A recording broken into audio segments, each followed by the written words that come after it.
Oui, ce n'est pas une exagération de dire que les talibans ont véritablement volé aux Afghanes les droits qu'ils avaient acquis ces 20 dernières années. On peut citer bien sûr la suspension de l'enseignement secondaire pour les filles du pays, en tout cas dans de nombreuses provinces. Et puis aussi cette nouvelle restriction sur leur liberté de mouvement. Désormais, les femmes afghanes officiellement doivent être accompagnées d'un mahram, c'est-à-dire un chaperon, donc en fait un homme de la famille, pour faire parcourir des distances de plus de 70 km. Mais en fait, dans les faits, certaines Afghanes ont tellement peur des talibans, elles sont tellement harcelées dans les rues, intimidées par les petits combattants et les checkpoints, que même pour des petites distances, elles n'osent plus se déplacer sans leur mahram, sans leur chaperon.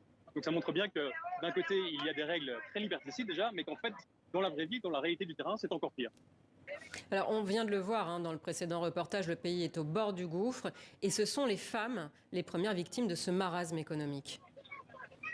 Absolument. Aujourd'hui, vous vous rendez dans les rues de Kaboul très tôt le matin et vous voyez énormément de mendiantes devant les boulangeries de la capitale afghane.